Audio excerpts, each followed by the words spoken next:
Class is now in session. I'm Professor Hockey, and today we will be recapping day 2 of the NHL's return to play. So there were only 3 games of the best of 5 series that were on the docket here tonight, along with 2 round-robin games that I won't be recapping.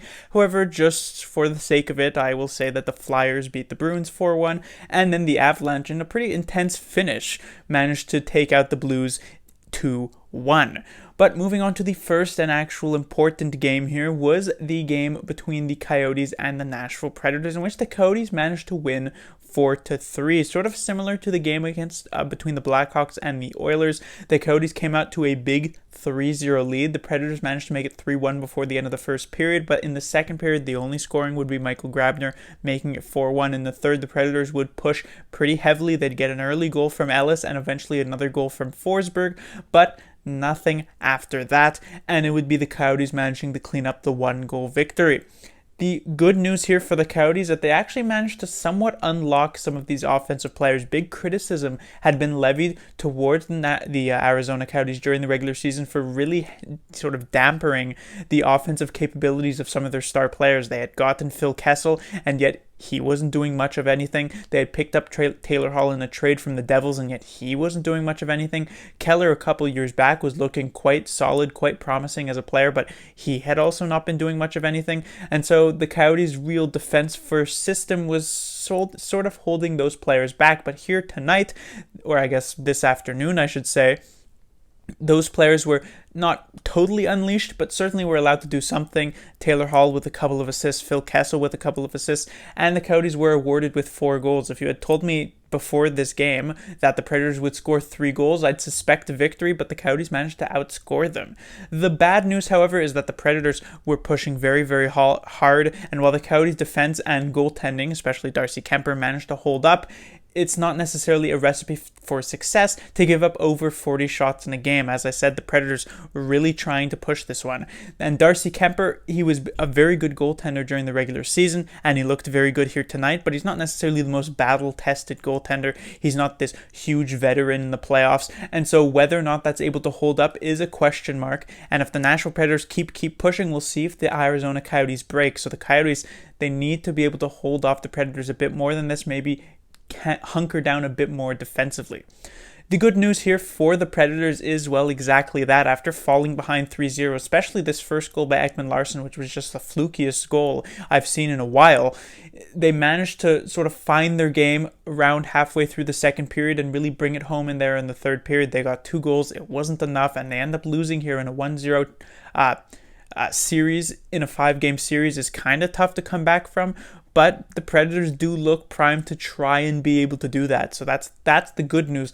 The bad news, on the other hand, isn't necessarily hugely bad news. It's towards the goaltending situation. Now, the Predators coming in were in a very similar situation to the New York Rangers when it came to the goaltending. They both had these veteran goaltenders who have been the starters for those two teams for a very, very long time, and they both had a young, up-and-coming goaltender who will likely take over as the starter within a couple of years, who had outperformed the veteran goaltender in that year.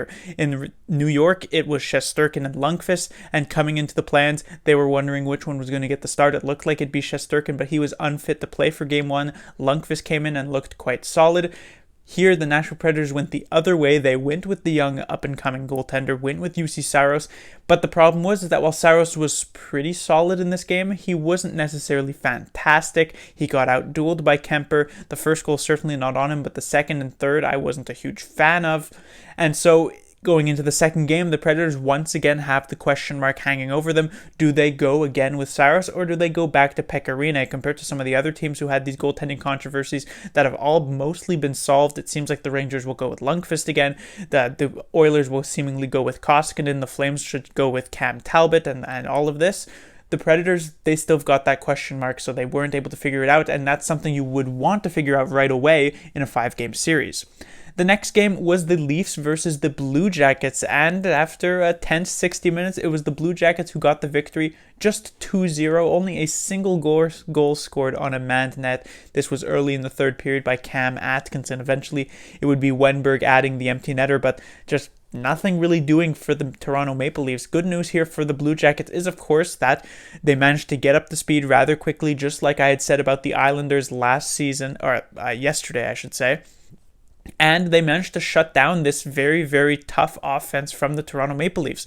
I had pointed out prior to the start of the play-ins that the Leafs should be able to arrive quite solid because players like Marner, Matthews, and Tavares, they, once they warm up a bit and really get their skills back, the skills they're always there, and they should have been really dangerous in this game, but it really wasn't necessarily the case. The Blue Jackets were extremely suffocating. And other good news, it should also be mentioned that the Blue Jackets also, like many other teams, came in with their own goaltending question, whether it would be Korpisalo or Merzlikins. Tortorella went with Korpisalo, and it couldn't have worked out any better as he picked up the shutout, which would end up being the first shutout of the play-ins, at least until a couple hours later when the Wild would follow suit as well. The bad news here for the Blue Jackets is, of course, they only managed to score a single goal, and you can't necessarily depend on the fact that Marner, Tavares, and Matthews will stay shut down game in and game out. So if the Blue Jackets want the chance to be able to finish and close out this series, they need to be able to score more than one goal here, especially on a team like the Toronto Maple Leafs, who aren't necessarily known for their defense and goaltending. Frederik Andersen was very good tonight. However, historically, the past couple of seasons against the Boston Bruins in that first round, he hasn't been. So the Blue Jackets should look to take advantage of that. That brings me to the good news for the Toronto Maple Leafs was indeed, basically the only good news, is that Frederik Andersen was superb here tonight, only letting in the single goal, so technically outdueled by Korpisalo, but this game was the furthest thing from his fault. He did as much as he possibly could to try to keep the Leafs alive. Of course, in the last 7 minutes of this game, the Leafs had no shots, and Andersen had to face a couple of pretty dangerous ones from the Blue Jackets, so he was certainly trying his best while the Leafs were sort of twiddling their thumbs doing nothing. And that's really where the good news ends for the Leafs, because the bad news is basically everything else. I mean, I guess I shouldn't include the defense in that, but the forwards, which is really where the Leafs should be shining, did not much of anything. Now, I shouldn't include Matthews in that. He had a couple of good chances, a couple posts hit. Maybe if the bounces go the other way, this game is 1-1 going into overtime or something like that. But Tavares, but Marner, both those players looking quite uninspired in this game, and it's tough in a 5-game series to come out quite uninspired because it's difficult to make a comeback compared to some of the other series. So the Leafs, I expect that they'll be able to try and get a lot better coming into the next one, but certainly not a good look here tonight. And finally, the final series that will play their game one, it was the Canucks versus the Minnesota Wild, and another shutout as the Wild took down the Canucks 3-0. An early goal from Kevin Fiala on the power play would make it 1-0. Eventually, Spurgeon on the power play again would add to make it 2-0, and then a Spurgeon empty netter would close it out. And the Canucks, just like the Leafs, not getting much going, getting suffocated like the Blue Jackets were doing by the Wild. The good news here for the Minnesota Wild is that their defense was superb here tonight. Alex Stalock, who was, clearly going, or not clearly, but definitely was going to be the starter, I would say, ends up also proving that he deserves to be the starter, gets his first playoff victory, if I'm not mistaken, in his career, considering he was a backup for the Sharks, and I don't believe he ever got a playoff victory with the Sharks. And so a lot of good things defensively for the Wild. The bad news for them would be somewhat on the offensive side. When you take a look at the fact that at even strength, neither of these teams actually managed to score a goal. Both of the goals on a mad net by the Wild were on the power play. And I should also be pointed out that both of these Wild goals were quite savable goals, I would say. The Fiala one, certainly Markstrom should have been able to have. The Spurgeon one was kind of lucky in the fact that it seems as though Spurgeon sort of fanned on the shot, which really opened up Markstrom. But a couple of bounces going the other way, and this game could have been a 0-0 tie going into overtime. So the Wild, like the Blue Jackets, they've got the defense down pat. Their goaltending is holding up, but they need to be able to capitalize a bit more on these offensive chances because they can't rely on the other team's goaltender, in the Wild's case, not doing their job. For the Canucks, it's sort of strange because the good news could be Markstrom, but then you could also point to the bad news being Markstrom because of the fact that, well, Markstrom was very, very good in most situations, but the fact remains is that the 2 goals the Wild did score could also be put blame on Markstrom. It was a very weak one on the Fiala one, basically no screen, somehow squeaked through him, and the fact that he got completely fooled by this fanned-on shot on Jared Spurgeon. But otherwise, Markstrom was quite solid, so I guess you could say that's the good news.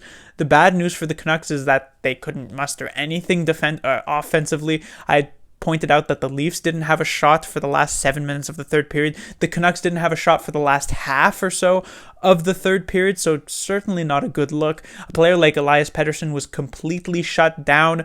He definitely got a taste of what playoff hockey should be like, as of course today it seemed as though the refs were a lot more conservative with their penalty calling compared to yesterday. Yesterday it seemed as though any infraction was getting called. Here tonight, especially in this Wild game, it seemed as though very little was getting called, and a lot of players were getting away with a lot of things. And so Pettersson certainly struggling, and the rest of the Canucks offense certainly struggling because of that. And while they're not out of this one yet, as I said, the goaltending for Markstrom cleaning up a couple of things can be very good, but 1-0 in the hole, not that great. But that will do it for this recap of day 2.